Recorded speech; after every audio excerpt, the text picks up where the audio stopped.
Morning, church.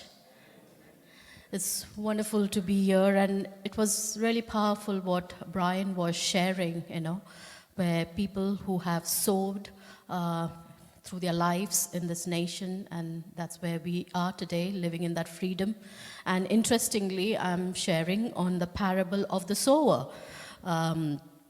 We might have heard this parable many times, but today let's see what God has to speak to us through this story. It will be from the parable I'm sharing is from Mark chapter 4.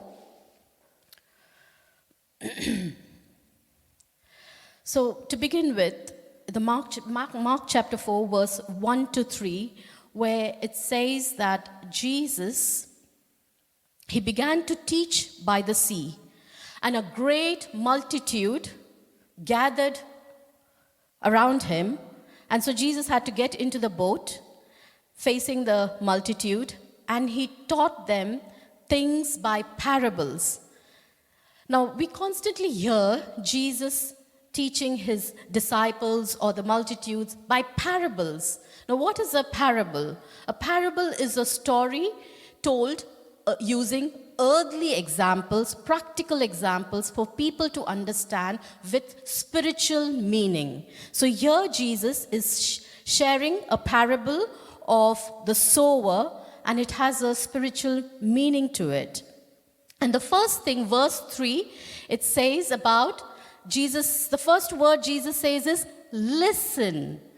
Jesus is saying, listen. And verse 9, it goes on to say, he who has ears to hear, let them hear. Now, when Jesus is saying that, in a way, he's drawing the attention of the people. As if I have something important to speak today. I have something important to share to you. And I just pray that today, not only today, in our day-to-day life, we will have ears to hear the voice of God. The time that we are living in with the busyness of our life, sometimes our ears can be tuned to the things of the world. What's happening in the media, the news, the television, the Instagram, the Facebook. And our mind can be so occupied with the things of the world. But let us have that mindset of having our ears and our mind tuned to the voice of God. What is God speaking into our life? What is God speaking, for this nation, or what God is speaking overall in our being. So as I said, that was the first thing where Jesus said, he's drawing the attention of the people. And secondly, as before I read this parable of the sower, when Jesus shared this parable to the disciples, in Mark, the same parable has been, in the book of Gospel, the parable has been shared, and different translations has interpreted it differently. In the sense, in Luke, it says, Jesus cried when he shared this parable. Jesus cried. In a way, Jesus was speaking his heart to the people. And the disciples, when they heard this parable, they come to Jesus afterwards and they say to Jesus, Jesus, can you explain what this parable means? In a way, it's not that they didn't understand what Jesus shared, but they knew that Jesus is saying something really, really important. He's speaking his heart. He is like as if wanting to share the heart of God. And they wanted Jesus to explain. And what did Jesus do? He explained the parable to them. One thing what strikes me over here is sometimes when we read the word of God, we don't understand, or we don't understand the ways of God. Sometimes we are confused, and sometimes we read this word just for the sake of reading. Oh, I'm a Christian and I'm meant to read the Bible, so I'm going to read. But can I encourage you, when you read the word of God, read it as if God is wanting to speak to you. This word will change and transform your life. To chew on the word of God, to meditate on the word of God. Let this word be rooted in your life. And I believe that's what God wants of us. So the first, now this is a parable where the sower is going and sowing seeds. So the first ground, the soil, where he sows the seed is along the path. So let's read that verse. In Mark chapter 4, verse 4, it says, "As he was scattering the seed, some fell along the path, and the birds came and ate it." And then Jesus, he explains this parable to the disciples. And he says, Jesus' explanation, "Some people are like seeds along the path where the seed is sown. As soon as they hear it, Satan comes and takes away the word that was sown in them."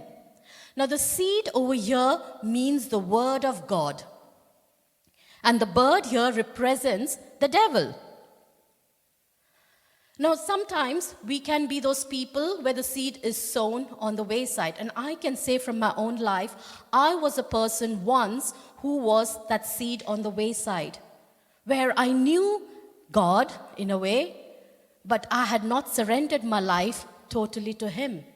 I was living my own way of life until, at the age of 21, where I gave my life completely to Lord. I surrendered my life to God. I decided to live for Him and love Him and serve Him.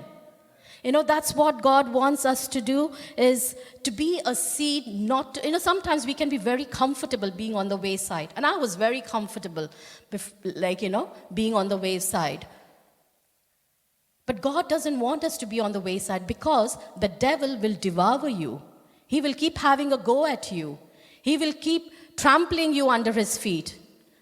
So the best thing is, if you are that person where God is speaking to you, where you're on the edge with your faith, you're not very sure with your faith, and you are on the wayside, I just want to encourage, if you are the one here today, give your life, surrender your life to Jesus, because that is the best place to be in. And before I continue with the next one, I would like to show you a video. Now, this is a video of a story which has been said very beautifully by a very well-known evangelist, Reinhard Bonnke. And he shares how it's so important for us to surrender our life to Jesus. We'll just watch this video. Thank you, Jeff.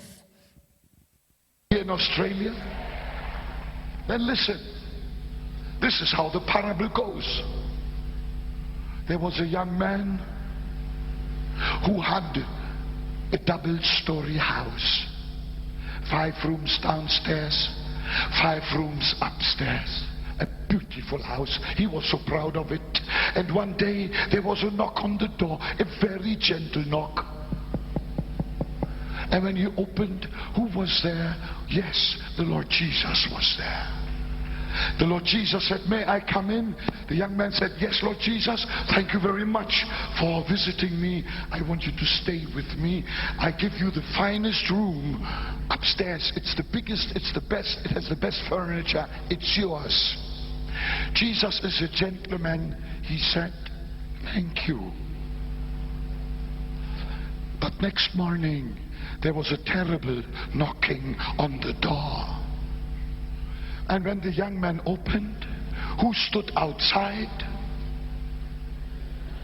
The devil. The young man said, "No, no, no, nothing to do with you." But the devil was already inside. And now the struggle started. The devil poured out filthy temptations on him. He battled and battled and battled. Somehow by night he got the devil out. He locked the door. He was exhausted. And then he said, "Wait a minute. Jesus is inside. Why didn't he come to help me? I must go and ask him." He walks upstairs. He says, "Lord Jesus, didn't you hear my cries of despair? Please tell me why you didn't come to help me." The Lord Jesus said, "My son, of the 10 rooms in the house, you occupy 9 and I 1. "Oh," said the young man, "Lord, I can see my mistake. As of immediately, let's do 50-50. You get all the top floor, I keep the bottom floor. Jesus is a gentleman. He said, merci beaucoup. Next morning, another knocking on the door. Huh? He jumped out of bed. He said, I know it's the devil again. Or maybe it's a neighbor. I will just go and open the door a wee bit and peek through. And if it's the devil, I will quickly shut it. When he opened it a wee bit, who was there? Yes, the devil. And before he could shut it, the devil had a foot already in the door, and the struggle started again. The whole day! Battle after battle, temptation after temptation. He nearly gave up. Somehow, he got the devil out in the evening. He closed the door. Oh, wait a minute. Jesus has the total upper floor. Why didn't he come to help me? I must ask him. The Lord Jesus said to him, my son, why don't you give me all 10 rooms, and then instead of me staying with you, you stay with me?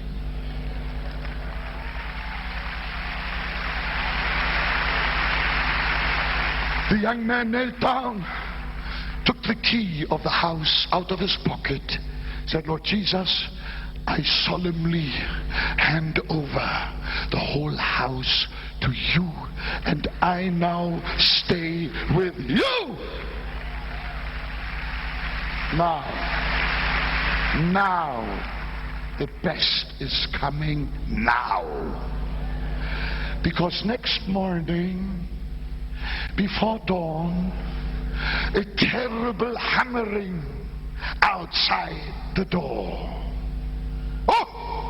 The young man jumped out of bed and, oh, it's the devil again. All of a sudden, he heard footsteps inside the house.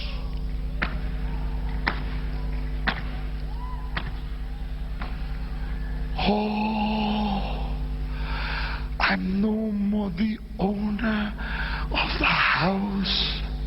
I no more have the key to the front door. Jesus has to answer the door.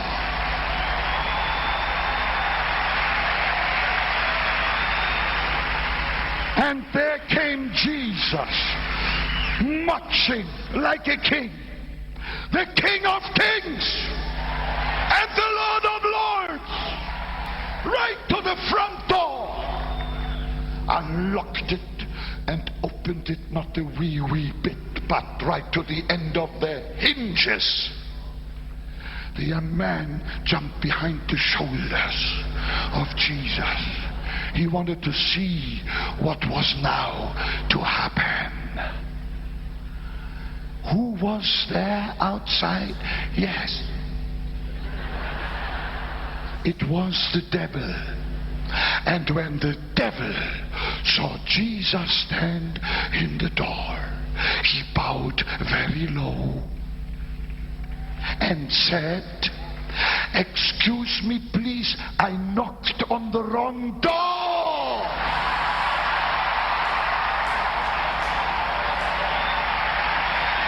Come on, shout hallelujah. Oh, hallelujah. If God be for us, who can be against us? Put Jesus in charge. Let me also say this.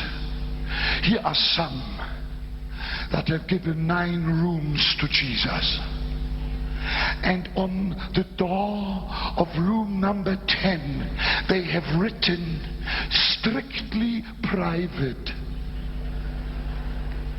And inside that room, that's where they hide all their unclean stuff. all the unrighteous thing, the pornography, the drugs, all the stolen money. You may deceive the best of your friends, but God has eyes like flames of fire. All hypocrisy.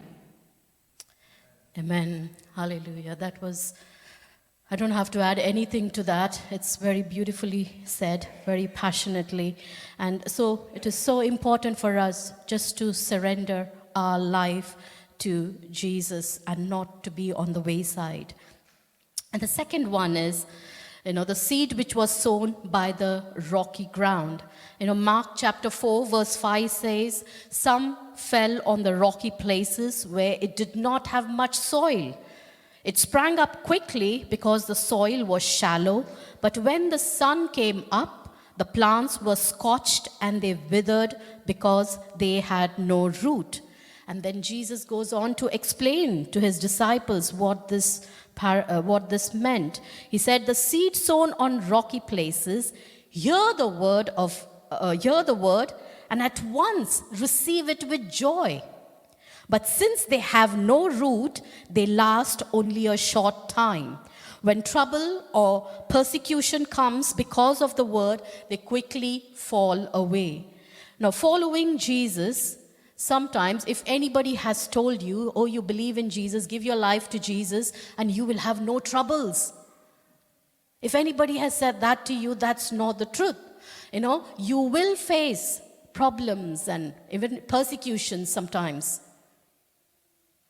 But what are we to do at that time? To make Jesus our rock. We have to lean on to Jesus, to keep our eyes focused on Jesus and Jesus alone. When, sometimes when you are a new Christian and you see sometimes people saying some things or living a life, especially, people offending you, and you just feel, oh no, this faith is not for me, or you're faced with persecution, or people look down on you for your faith, and then you just feel, this is not for me, and you want to give up. But can I encourage you that, keep your eyes always on Jesus, because Jesus is the only one who has died for you. Jesus is the only one who unconditionally loves you, and he will never leave you and he will never forsake you. So make Jesus your fortress. Make Jesus your cornerstone. Make Jesus your rock, that in any times of trouble that you will cling on to Jesus. And the third one is the seed sown among the thorns. Now the scripture says here in Mark chapter 4 verse 7, other seed fell among the thorns which grew up and choked the plants so that they did not bear grain. Now Jesus explains this parable where he says that but the worries of this life, the deceitfulness of wealth, and the desire for other things come in and choke the word, making it unfruitful. God wants us to be fruitful in our life. And that is the heart of God. He wants us to be fruitful. So the first thing which can choke us being fruitful is the worries of life. When in your day-to-day life, when you hit with some bad news or something, some kind of trouble in the family or your workplace, or you're going to hear some bad news or anything, what happens? We are worried. It could be with our health or relationship. We are worried. We become anxious. But what are we to do? What does the scripture says in Philippians 4, chapter 4, verse 6 and 7? It says, do not be anxious about anything. The word of God gives us the answer for everything. He says, do not be anxious about everything, but in every situation by prayer, bring it before the Lord. Whatever you're anxious about, whatever you're worried about, let that be a norm. Let the worries of life not choke you. And in Matthew chapter 6, verse 26, the word of God says, look at the birds of the air. They do not sow or reap or store away in barns, and yet your heavenly Father feeds them. Are you not much more valuable than they? Can any one of you, by worrying, add a single hour to your life? Isn't it so true? By worrying, does it help in any way? No, the best thing for us is to give it to God. As the scripture says, Jesus said, cast your burden unto me, for I care for you. So whatever that is bothering you, give it to the Lord. And again in John chapter 14, verse 27, the latter part, it says, do not let your hearts be troubled and do not be afraid. The word of God gives an answer for us for every little things of our life. Then the second one which can prevent us from being fruitful is the deceitfulness of wealth and other things, the scripture says. What is so important in our life? Is it God, loving God, serving God? What is the first thing in our life? Is it acquiring the things of the world, running after the wealth and all other things? Are they like kind of addictions in our life that becomes our priority, which is preventing us from being fruitful and moving on with God? But the scripture says in Matthew chapter 6, but seek first. What should be the first thing in our life? Seek first His kingdom, His righteousness, and all other things will be added unto you. And that should be the first thing. So, beloved, I just want to say, if there are any other things in your life you think this is more important to me, I want to just encourage you, make the right choices, make the right decisions in your life, and to make God first. If it is anything else that you are interested in acquiring, let that be the second, but let God be first in your life. And that is the secret of being fruitful in God's kingdom. And the last one, the seed which is not the last, the third one, the seed sown among the thorns. Matthew chapter 4, verse 7, it says, other seed fell among thorns, which grew up and choked the plant, so they did not bear grain. Sorry, I think I've already shared that.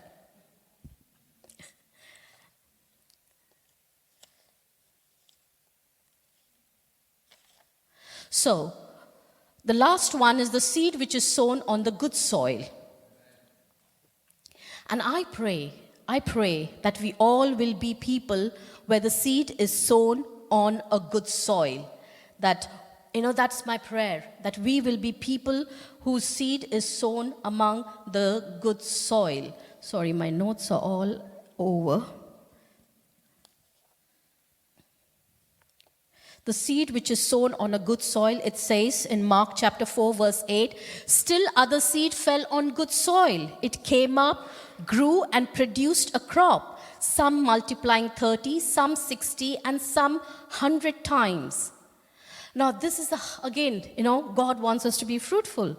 Either 30 or 60 or 100, but God wants you to be fruitful. As I said to you initially, when Jesus was sharing this parable, he cried. He was so passionate. And in a way, he was sharing the heart of God. In book of Genesis, it speaks about, in Genesis 1, chapter 28, 29, the first thing when God blessed man, he created the first man and woman. He said, be fruitful and increase in number. Fill the earth and subdue it. Rule over the fish in the sea and the birds in the sky. And so again in verse 29 it says, I give you seed of every seed-bearing plant. Now here was the first thing when God created man and woman. What is he sharing to them? Be fruitful. And that's the heart of God, that God wants you to be fruitful in your life, in everything that you say, in everything that you do. What it means to be fruitful when I'm sharing about being fruitful. In John chapter 15, verse 5, it says, I am the vine, you are the branches. If you remain in me and I in you, you will bear much fruit. And this is how we will be fruitful in our life. When we are connected to Jesus, when we cling on to Jesus, when we abide in Jesus. And as I said, what it means to be fruitful. To be fruitful is to live a life that produces good works and reflects the character of Jesus.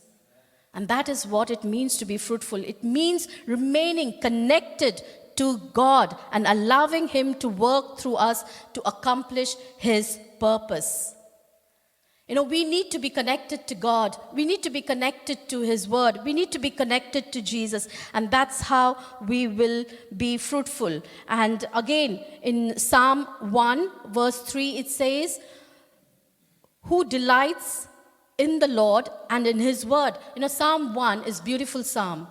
I love Psalm 1 because it is speaking about, again, as the Word of God. Those who delight in the Word of God will be like a tree planted by the rivers of water that will bring forth its fruit in its season, and its leaves shall not wither, and whatsoever you do will prosper.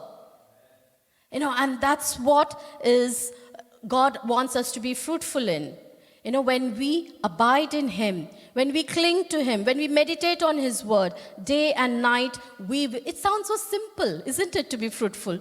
Just to be meditating on God's Word day and night, and we will be successful. But yet, do we do that? I just want to encourage you today that let the Word of God be not just something for us to be reading and hearing, but let us be the doers of the Word of God. What does the Bible says when you're a doer of the Word of God? It says you are a wise person. Where the parable is said about the wise and the foolish builder in Matthew chapter 7, verse 24-26. It says, "Therefore, who hears these words of mine and puts them into practice is a wise man who built his house on the rock. The rain came down, the stream rose, and the winds blew and beat against that house, and yet it did not fall because it had its foundation on the rock." And Jesus is our foundation. And that's why it is so important for us not to just be hearers of the Word of God, but to be the doers of the Word of God. And when you are a doer of God's Word, Bible says you are a wise person. But in other words, in verse 20 says, "But everyone who hears these words of mine and does not put them into practice is like a foolish man who built his house on the sand." And we don't want to be that. The rain came down, the streams rose, the winds blew and beat against the house, and it fell with a great crash. And I just want to encourage you, church, let us be those people who will be the hearers and the doers of the Word of God. So when you hear the Word of God, when you meditate on the Word of God, when God is saying to you something, speaking to you something, be a person who will put that into practice. And the Bible says you are in a good place then. Hallelujah.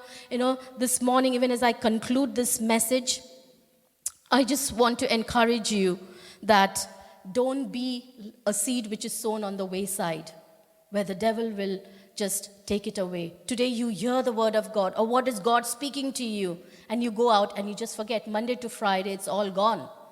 You just do your own way. You live your own life.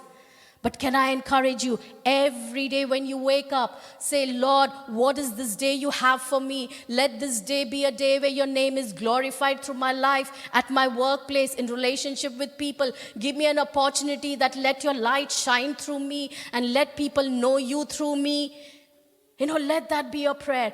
Don't be like the person whose seed is, among the thorns and where, the deceitfulness of wealth and everything comes and chokes you. Don't get entangled. Anything that entangles you, drawing you away from God, take it away. Come before God and ask God, "God, help me. Help me to be the person that you want me to be." God wants you to be fruitful in every little ways of yours. God wants you to shine out for Him. Hallelujah. May God bless you. Thank you.